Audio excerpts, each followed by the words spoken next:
Good morning, students. Today we will discuss a new topic, price line or budget line. Firstly, I want to inform you what is the meaning of price line or budget line. The price line shows the combination of goods that can be purchased if the entire money income is spent.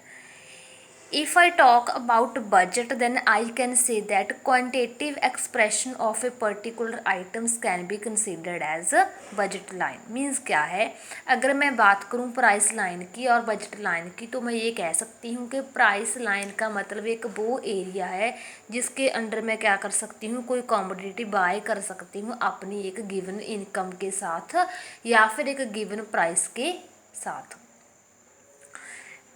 अगर मैं आपको इसको example के साथ समझाती हूँ तो देखो, supposing a consumer has an income of ₹4 to be spent on apples and oranges. ये कुछ ज़्यादा हो गया, ₹4 में एप्पल भी नहीं आने लग रहे और ऑरेंज भी नहीं आने लग रहे। हम ले लेते हैं ₹100 कि आपके पास क्या है, ₹100 हैं, आपने क्या लेने हैं, 2 फ्रूट्स बाय करने हैं ₹100 में। ₹100 आपका बजट है, सेट कर लिया आपने कि मेरे पास तो ₹100 हैं, ₹100 में ही मैंने एप्पल बाय करने हैं, ₹100 में ही ऑरेंजेस बाय करने हैं। प्राइस ऑफ ऑरेंज इज़ ₹0.50 पर ऑरेंज। जो एक ऑरेंज है वो ₹0.50 का एक है और जो एप्पल है वो ₹1 पर एप्पल है। चलो मान लीजिए आपके पास ₹100 है, जो ऑरेंज है वो ₹0.50 का एक है और एप्पल है जो ₹1 का एक है। With his given income and prices of apple and oranges, the different combination that a consumer can get out of these two goods are shown. Means क्या है, आपको पता लग गया कि ₹100 क्या है, आपका बजट है और आपके पास चॉइस है कि आपने 2 कमोडिटी सेलेक्ट करनी है। आपने सेलेक्ट तो करनी है, ये तो कुछ भी डिफ़िकल्ट है नहीं। अगर डिफ़िकल्ट है तो ये बात है कि आपने सिलेक्ट इस तरीके से करनी है कि आपका जो बजट है उसी के अकॉर्डिंग करनी है। आप ₹100 के ऊपर ₹1 भी नहीं इंक्रीज कर सकते। तो इसको हम क्या कह सकते हैं, बजट लाइन और price line. Next is table of price line और बजट लाइन। इनकम ₹4, हमने कितनी मानी थी, ₹100 आपकी इनकम थी। एप्पल का प्राइस क्या था, ₹1 था और ऑरेंज का था 0.50। आपने क्या कर लिया, ये ₹5 को आपने अगेन एंड अगेन स्पेंड करके देखा कि आप बजट से बाहर तो नहीं जा रहे, लेकिन आप इस तरीके से ले रहे हो कि आप सेटिस्फाइड भी हो रहे हो।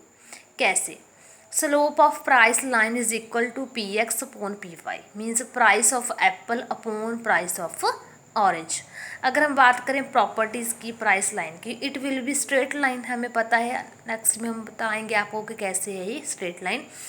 इट विल हैव नेगेटिव, जो कर्व होते हैं ना डाउनवर्ड स्लोप करते हैं वो नेगेटिव होते हैं। It slope will be equal to negative inverse of the ratio of price two commodities.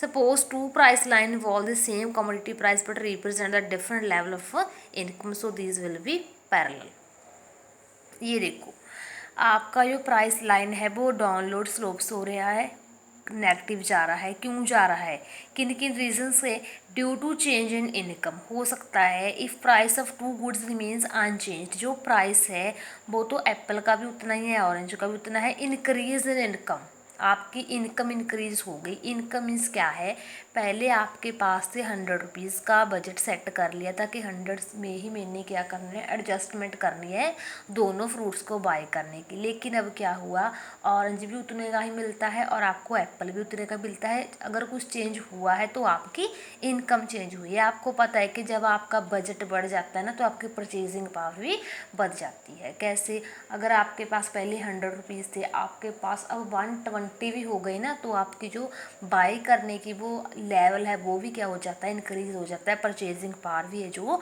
बढ़ जाती है। किस किस वजह से हो सकता है, due to change in income, a proportion change in all prices.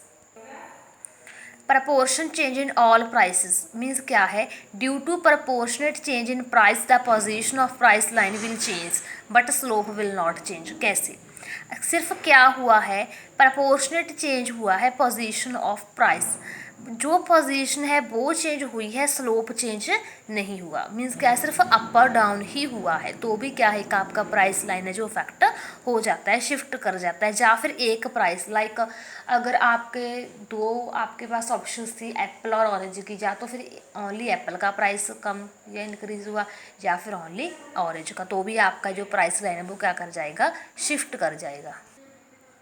Next topic is consumers equilibrium in indifference governance. Previous chapter में मैंने आपको क्या करवाया था, इंडिफरेंस कर्व में नहीं करवाया था, मैंने आपको कार्डिनल यूटिलिटी अप्रोच में करवाया था कंज्यूमर इक्विलिब्रियम।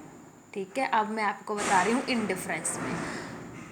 अगर आपने दोनों कंसेप्ट समझने हैं ना, तो आप रिवीजन करते रहो साथ साथ, तो ही समझ आएगा कि कार्डिनल में मैंने आपको क्या क्या बताया है और मैं आपको इनडिफरेंस जो ऑर्डिनल में क्या बता रही हूँ। कोई भी चीज़ है, अगर हमारे पास दो कंसेप्ट होते हैं ना जो एक दूसरे के ऑपोजिट होते हैं या डिफरेंशिएट होते हैं, तो अगर हमको उनको समझना है तो ओनली थ्रू कंपैरिजन हम उनको अच्छी तरह से समझ सकते हैं।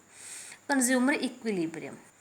Consumer equilibrium means every consumer aims at getting maximum satisfaction out of his given expenditure.